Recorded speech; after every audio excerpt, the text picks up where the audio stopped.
कहिए, आपको क्या चाहिए? मैं वचन देता हूँ, आप जो भी मांगेंगे मैं आपको अवश्य दूंगा। ये एक क्षत्रिय का वचन है। तो मुझे दान में तुम्हारा शीश चाहिए।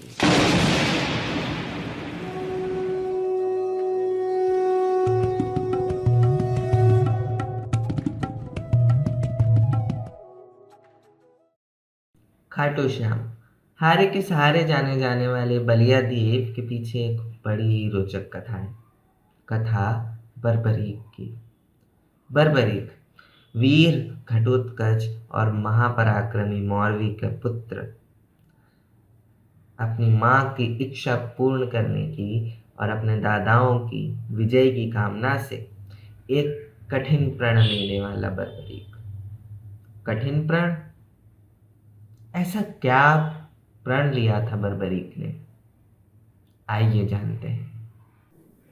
पांडवों और कौरवों के बीच होने वाले महायुद्ध की घोषणा हो चुकी थी।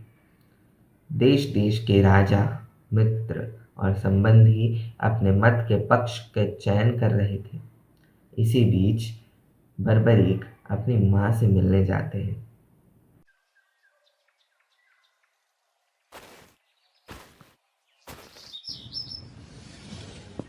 प्रणाम माँ। यशस्वी भव। माँ, मुझे आशीर्वाद दो। मैं अपने पितामहों के कष्टों का अंत करने जा रहा हूँ। उनके शत्रुओं का मैं प्रथम ही दिवस विनाश कर दूंगा। अवश्य पुत्र, मेरा आशीष सदैव तुम्हारे साथ है। ये युद्ध तुम्हारी तप और बल की परीक्षा है। मेरा प्रण है माँ, भले ही पांडव सेना की संख्या कम है, परंतु मैं महाबलशाली भीम का पौत्र, महाशक्तिमान वीर घटोत्कच और महापराक्रमी माता मौरवी का पुत्र, मैं बर्बरीक सदैव कमजोर पक्ष के लिए युद्ध करता रहूंगा और उन्हें विजय दिलाऊंगा।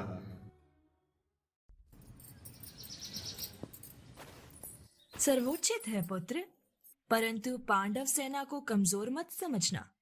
जिस पक्ष में वासुदेव श्री कृष्ण हो, वह कभी कमजोर नहीं हो सकता। जैसी आज्ञा माते, अब मैं कुरुक्षेत्र की ओर प्रस्थान करता हूँ। अवश्य पुत्र, विजयी भव।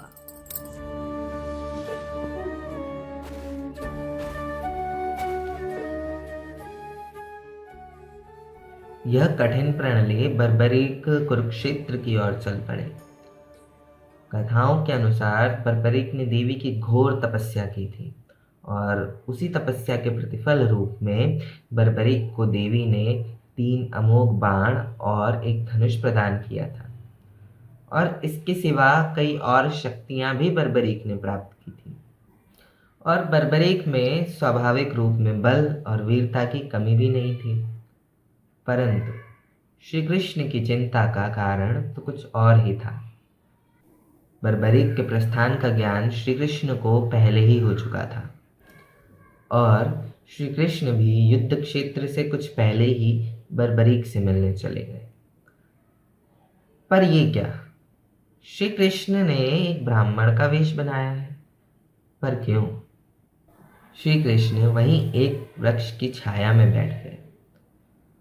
सूती सफेद वल्कल वस्त्रों में श्री कृष्ण को पहचानना कठिन था। कुछ देर बाद बर्बरीक भी उसी मार्ग पर आता हुआ देखा। जैसे ही बर्बरीक श्री कृष्ण के पास से गुजरा, श्री कृष्ण ने उसे रोकते हुए कहा,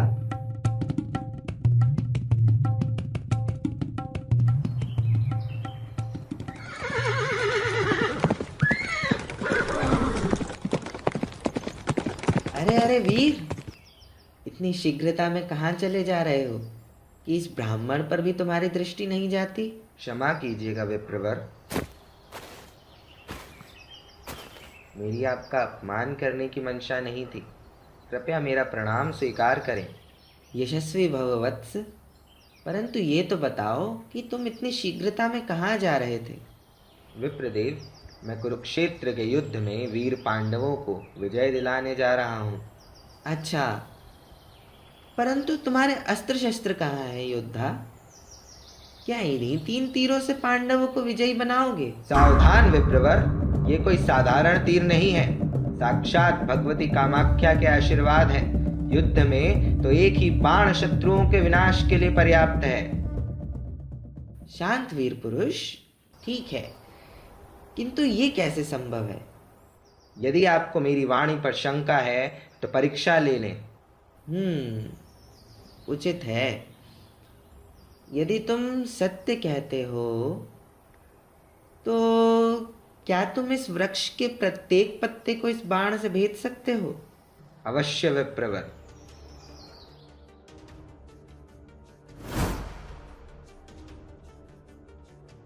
सभी पत्तों को अंकित करता हुआ बर्बरीक का पहला तीर ब्राह्मण के पैर के ऊपर मंडराने लगा।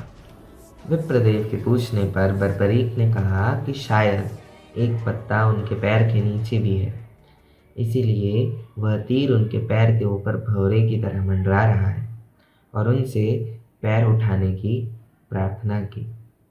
इसके उपरांत बर्बरीक ने तीसरे बाण से सभी अंकित पत्तों को इकट्ठा कर ब्राह्मण का कार्य पूर्ण किया। अरे वाह वीर, तुम्हारी शक्ति तो सत्य में युद्ध को निर्णायक मोड़ देगी। तुम्हारी अमोघ शक्ति तो अनुपम है। अच्छा विप्रदेव, अब मुझे आज्ञा दें। अरे वीर, इतने बड़े कार्य को जाते हो और ब्राह्मण को कुछ दान दक्षिणा नहीं दोगे? अवश्य देव, कहिए आपको क्या चाहिए। मैं वचन देता हूँ, आप जो भी मांगेंगे मैं आपको अवश्य दूंगा। सत्य कह रहे हो ना? बाद में पलट तो ना जाओगे? संदेह ना करें विप्रदेव, ये एक क्षत्रिय का वचन है। यदि ऐसा ही है तो मुझे दान में तुम्हारा शीश चाहिए।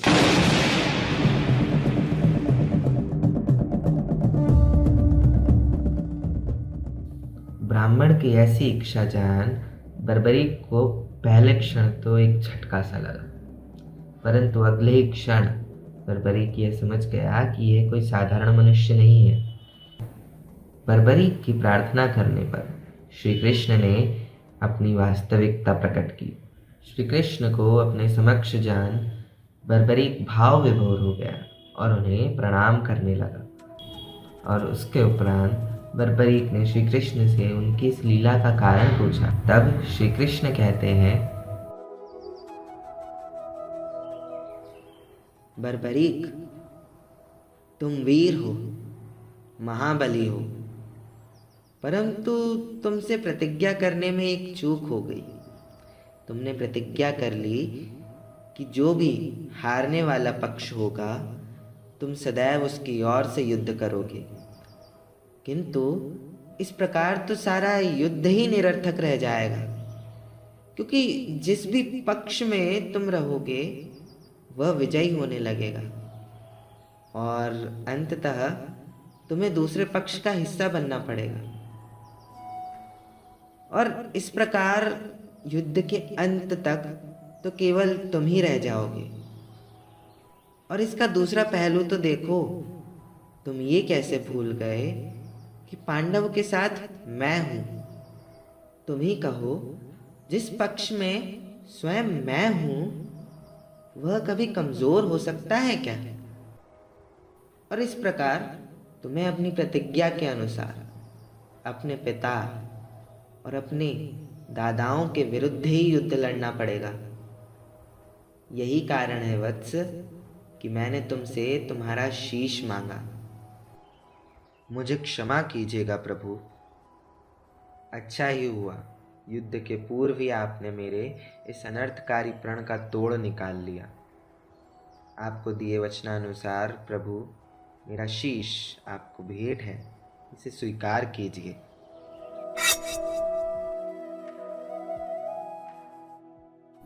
बर्बरीक ने अपना शीश काट वासुदेव श्री कृष्ण को अर्पित कर दिया। बर्बरीक के इस बलिदान और भगवत भक्ति से श्री कृष्ण विभोर हो गए और उन्होंने देवी की सहायता से बर्बरीक के शीश को जीवंत किया। जीवंत होते ही बर्बरीक के शीश ने देवी और श्री कृष्ण का जय घोष आरंभ कर दिया। तब श्री कृष्ण ने कहा, बर्बरीक, मैं तुम्हारी भक्ति और वीरता से बहुत प्रसन्न हूँ।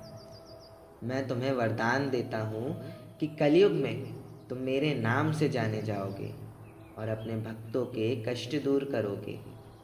तुम्हें मेरे समान सम्मान प्राप्त होगा। आपकी बहुत कृपा रही प्रभु। प्रभु, मेरी एक और इच्छा थी। मैं कुरुक्षेत्र का पूर्ण युद्ध देखना चाहता हूँ। क्या मेरी ये इच्छा पूर्ण होगी? अवश्य बर्बरीक। बर्बरीक की इच्छा पूर्ण करने के लिए श्री कृष्ण ने उन्हें कुरुक्षेत्र के एक पर्वत पर जाने को कहा। युद्ध के बाद एक बार पांडव अपने पौत्र से मिलने आते हैं।